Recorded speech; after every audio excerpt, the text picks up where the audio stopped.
Hello everyone. आज हम लोग स्टार्ट करेंगे लेक्चर नंबर 5। आज हमारा टॉपिक है मैग्नेटिक प्रॉपर्टीज ऑफ सॉलिड्स। आप जानते हो कि सॉलिड किस चीज़ों से बना होता है। उसमें बहुत सारे एटम होते हैं और एटम में इलेक्ट्रॉन्स होते हैं। यहाँ लिखा है कि each electron in an atom has a definite magnetic moment and behaves like a tiny magnet। Means सूक्ष्म मैग्नेट के जैसा बिहेव करता है।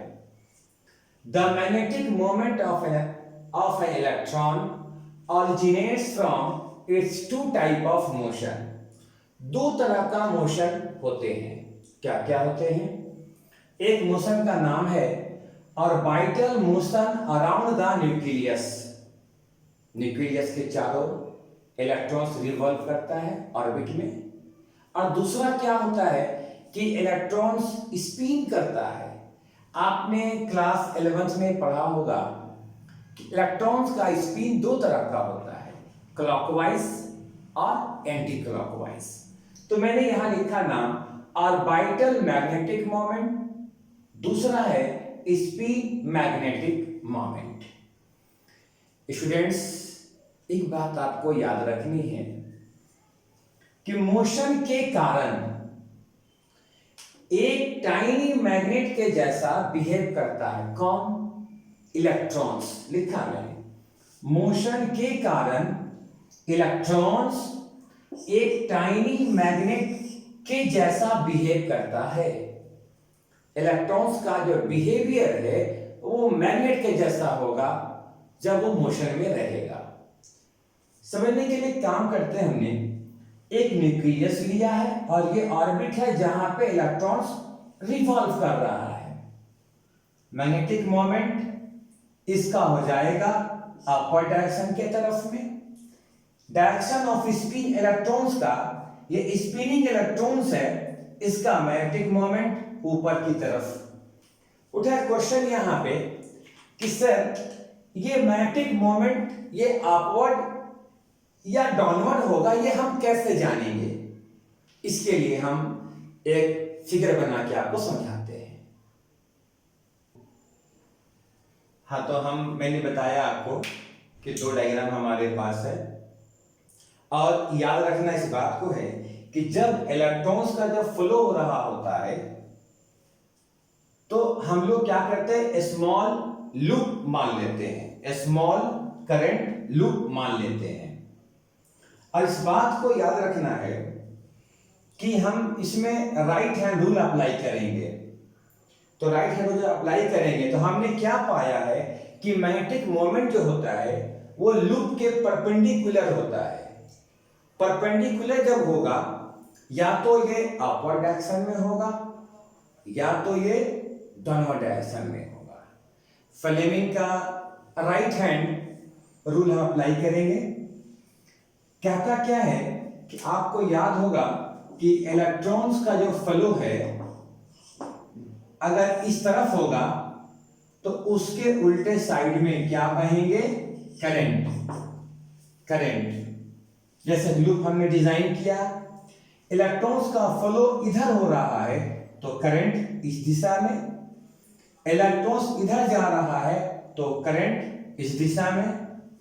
अब हम यहां फ्लेमिंग का राइट हैंड रूल अप्लाई करते हैं। ये थंब है, देखिए इस तरफ से उल्टे यहां से करेंगे ऐसे करंट तो नीचे की ओर जा रहा। तो मैग्नेटिक मोमेंट इस केस में मैग्नेटिक मोमेंट डाउनवर्ड डायरेक्शन में होगा। और फ्लेमिंग का राइट हैंड जो रूल है, थंब रूल, ऐसे करेंगे, ये आपका हो गया, ऊपर की ओर इशारा कर रहा है ये, तो हम कहेंगे इसको मैग्नेटिक मोमेंट अपवर्ड डायरेक्शन के तरफ में। ठीक है, दो तरह का हम लोगों ने सीखा, मैग्नेटिक मोमेंट डाउनवर्ड और अपवर्ड। मैग्नेटिक प्रॉपर्टीज ये होता है 5 तरह का।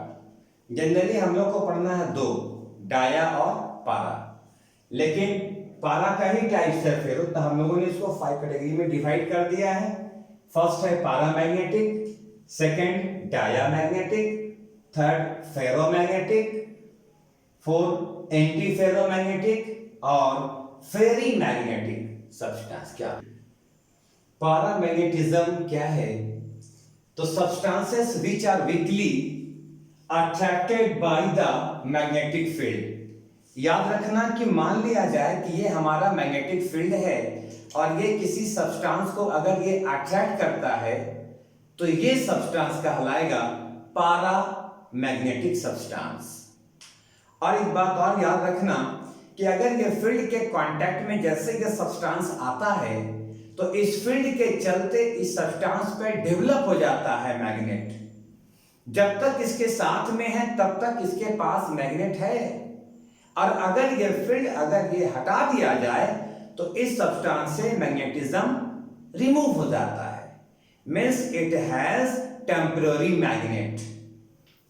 मैं यहां बताता हूं आपको, जैसे मैंने एग्जांपल में एक यू आकार का एक ट्यूब लिया है और इसके अंदर में हमने मैग्नेटिक सब्सटेंस को रखा है। मैग्नेटिक सब्सटेंस याद रखना, यहां से यहां तक ये मान लो कोई लिक्विड के फॉर्म में मोल्टेड सब्सटेंस को मैंने रखा है। ये पारामैग्नेटिक सब्सटेंस है, हो सकता है टिटेनियम ऑक्साइड हो, क्योंकि आपको मालूम है कि O का -2 Ti का +2 होता है, इसका -2 तो +2 होता है, -2 तो +2 होता है। ये ऑक्सीडेशन नंबर है। पारामैग्नेटिज्म होने के लिए एक शर्त होते हैं कि इसके पास सब्सटेंस के पास अनपेयर्ड इलेक्ट्रॉन्स होने चाहिए। इलेक्ट्रॉन्स अनपेयर्ड रहेगा, वही वजह बनता है पारामैग्नेटिज्म का। ये जो सब्सटेंस हमारे पास यहां पे मौजूद है, मैंने यहां पे लगा दिया magnet, north pole south pole. मैंने अभी क्या कहा था कि मैग्नेटिक जो फील्ड होता है सब्सटेंस को अट्रैक्ट करेगा। जैसे ये इस फील्ड को हम अप्लाई करेंगे तो ये सब्सटेंस धीरे धीरे ऊपर की ओर आएगा, अट्रैक्ट करेगा और इसका जो लेयर है इधर से डाउन हो जाएगा। आपने देखा कि फर्स्ट फिगर में यहां से यहां दोनों बराबर हैं, लेकिन जैसे हमने यहां पे मैग्नेट लगाया है तो ये अट्रैक्ट होके उधर चला गया है। तो ये सब्सटेंस कैसा कहलाएगा? हम लोगों का कैसा कहलाएगा? पारामैग्नेटिक सब्सटेंस कहलाएगा ये। और इसके एक और बड़ा खास बात क्या है जो मेडिकल के इंजीनियरिंग के एग्जाम में पूछे जाते हैं, ये कि their magnetic character do not depend upon temperature. Temperature पर डिपेंड करता नहीं है मैग्नेटिक कैरेक्टर। ना अब हम डिस्कस करेंगे पारा के बाद डायामैग्नेटिज्म के बारे में। Substances which are weakly repelled by a magnetic field. ये देखो हमारे पास कोई मैग्नेटिक फील्ड है और ये किसी सब्सटेंस को रिपेल करता है, दूर भगाता है, तो ये सब्सटेंस क्या कहलाएगा? डायामैग्नेटिक सब्सटेंस कहलाएगा। इसके शर्त क्या है? इसके पास इलेक्ट्रॉन्स पेयर्ड होने चाहिए, अनपेयर्ड नहीं। पारा वाले में क्या है? इलेक्ट्रॉन्स अनपेयर्ड होने चाहिए, लेकिन डाया वाले में पेयर्ड अप होने चाहिए। और दोनों का सेम चीजें हैं, their magnetic property do not depend upon temperature पर डिपेंड नहीं करता है, ना पारा वाले ना डाया वाले। अब एग्जांपल देखते हैं। हमने यू आकार का ट्यूब ले रखा है, जैसे मैंने पारा में लिया था एग्जैक्टली सेम अभी यहां पे है। ये मेल्ट किया हुआ कोई डायामैग्नेटिक सब्सटेंस ले लिया, डायामैग्नेटिक सब्सटेंस मेल्ट किया हुआ ले लिया। इस तरफ में हमने मैग्नेटिक फील्ड अप्लाई किया, एक मैग्नेट लगाया। जैसे ये मैग्नेट हम यहां पे लगाएंगे तो होगा कहीं तो रिपेल करेगा। रिपेल करने का मतलब क्या है कि धीरे धीरे यहां से ये सब्सटेंस इधर में जाना शुरू हो जाएगा और ये कम होना शुरू हो जाएगा। ऐसे अभी बराबर था, जैसे फील्ड लगा तो ये रिपेल किया। आप ऐसे याद करो कि ये कोई मैग्नेटिक फील्ड है और ये कोई सब्सटेंस है। अगर किसी सब्सटेंस को मैग्नेटिक फील्ड पास बुलाता है तो पारा, और अगर दूर भगाता है तो डाया। याद हो गया, पास बुलाता है पारा और दूर भगाता है तो डाया। दूसरी बात याद रखनी है कि पारामैग्नेटिक सब्सटेंस में इलेक्ट्रॉन्स हमेशा अनपेयर्ड होंगे और डाया में हमेशा पेयर्ड अप इलेक्ट्रॉन्स होंगे। एग्जांपल मैं देता हूं आपको एक, जैसे मैंने ये लिखा है Cl का -1 2 के लिए -2, जिंक का +2 हो जाएगा ऑक्सीडेशन नंबर, O के लिए -4 2 के लिए, तो टिटेनियम में +4, O का यहाँ पे +10, उल्टे में यहाँ पे -10, तो उल्टे में हो जाएंगे +10, यानी एक वेरियम का +5 हो जाएगा। सिमिलरली जिंक का भी एग्जांपल एक देखते हैं। हमारे पास मान लिया जाए जिंक है, इसका 30 होता है एटॉमिक नंबर। आप कैसे लिखते हो? 1s2 2s2 2p6 3s2 3p6 4s2 और 3d10, और गिन लो भाई 30, 2 2 4 10 12 18 और ये 30 हो गए। लेकिन मैं अगर लिखता हूं जिंक 30, जिंक में 2+ है तो हमें 2 इलेक्ट्रॉन्स को कम करना है, तो आ जाएगा 1s2 2s2 2p6 3s2 3p6 4s2 और 3d10। लेकिन याद रखना क्या है कि यहां मैंने 2+ दिया है, मतलब आउटर मोस्ट ऑर्बिट से 2 इलेक्ट्रॉन्स को हम यहां से रिमूव कर देंगे, तो यहां हो जाएंगे 4s0। अब आप देखो ये d सबसेल का अगर आप बनाते हो ऑर्बिटल डायग्राम, d के तो 5 होते हैं ऑर्बिटल, इलेक्ट्रॉन्स कितना 10 है, 1 2 3 4 5 6 7 8 9 10, मतलब सबका सब फुलफिल्ड है, सारे में इलेक्ट्रॉन्स पेयर्ड अप हैं। जो भी एग्जांपल आप लेंगे इलेक्ट्रॉन सबके क्या रहेंगे? पेयर्ड अप रहेंगे, यानी ये कहलाता है डायामैग्नेटिक सब्सटेंस। अब आ गया फेरोमैग्नेटिज्म, थर्ड हम लोगों का है। Substances which are strongly attracted by the magnetic field. फर्ज करो कि ये हमारे पास कोई मैग्नेटिक फील्ड है, किसी सब्सटेंस को अगर ये अट्रैक्ट करता है तो कहलाता है फेरोमैग्नेटिक सब्सटेंस। ये सेम बातें मैंने बताया था पारा का भी केस में, लेकिन फर्क कहां पे है?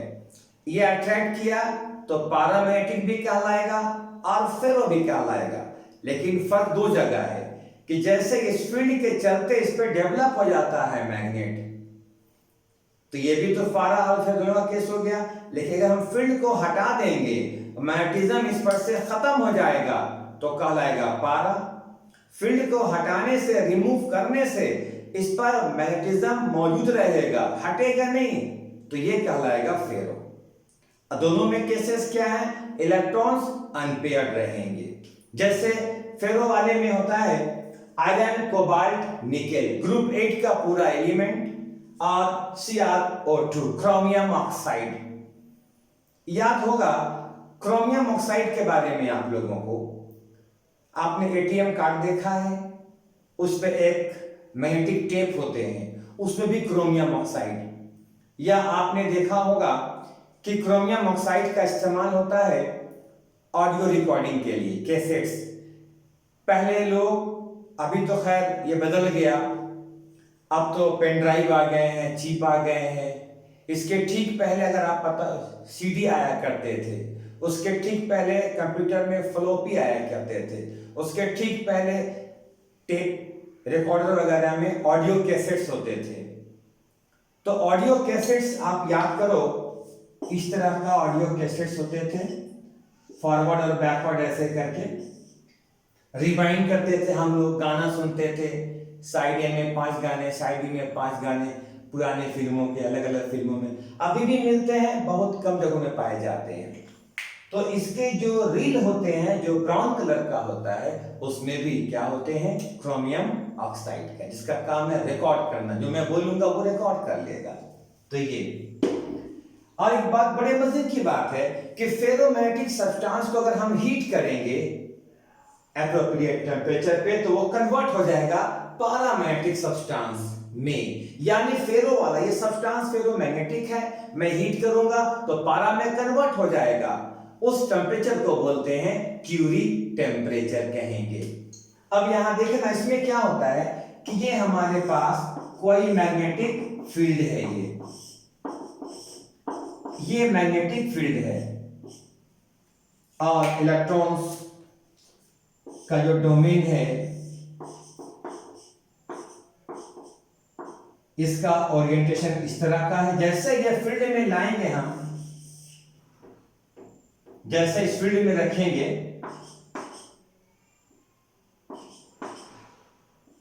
तो इस तरह का हो जाएगा ओरिएंटेशन। मतलब क्या कह रहे हैं हम कि पैरेलल डायरेक्शन में सारा इलेक्ट्रॉन्स का ओरिएंटेशन हो जाता है। ये किस केस में होता है? ये फेरोमैग्नेटिक के केस में पाया जाता है। स्टूडेंट्स, अब आया है एंटी फेरोमैग्नेटिज्म क्या होता है। तो दो substances which are expected to possess paramagnetism और ferromagnetism but actually have zero net magnetic moment.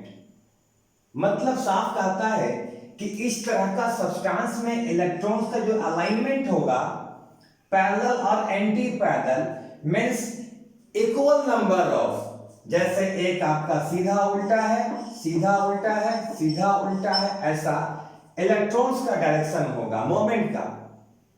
अगर आप जानते हो इलेक्ट्रॉन्स अगर सीधा रहता है तो इसका स्पिन आप क्या लिखते हो? प्लस हाफ, उल्टे में माइनस हाफ, कैंसिल होकर के जीरो। तो नेट मोमेंट जो इसका हो जाएगा वो जीरो हो जाएगा।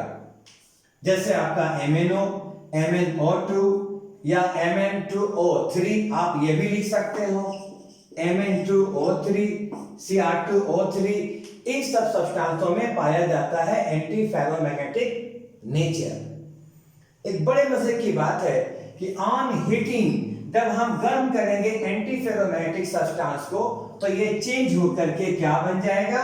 पैरामैग्नेटिक सब्सटेंस ये बन जाएगा। एंटी फेरो से ये पारा बन जाएगा।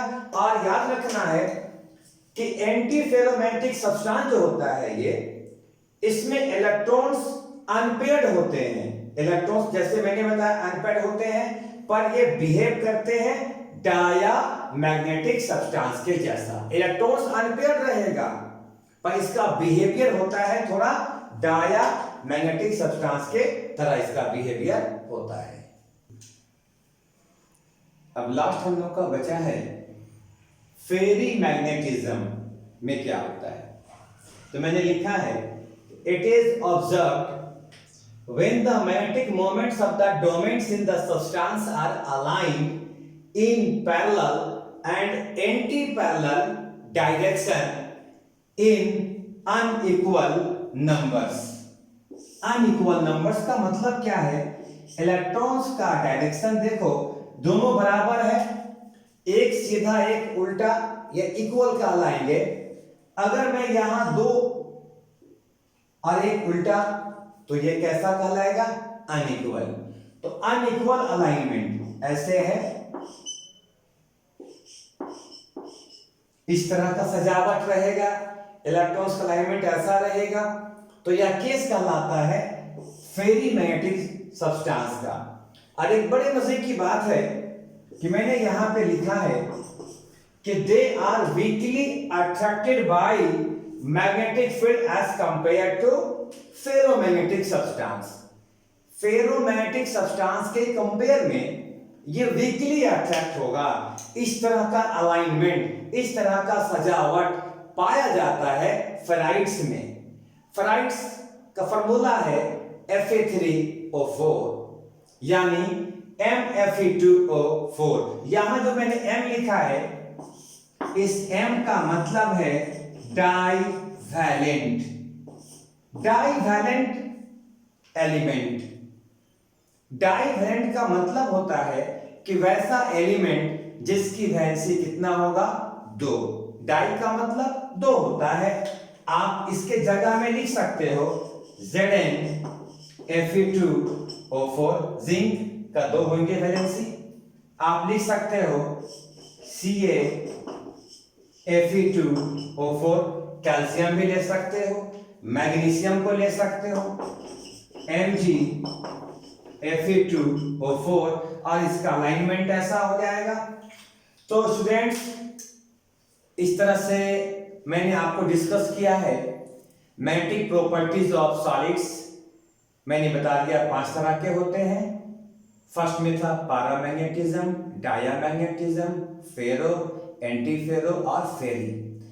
इसमें आप लोगों को बोर्ड एग्जाम्स के लिए बेहद जरूरी है कि पारा, डाया और फेरो को अच्छे से लर्न कर लेना।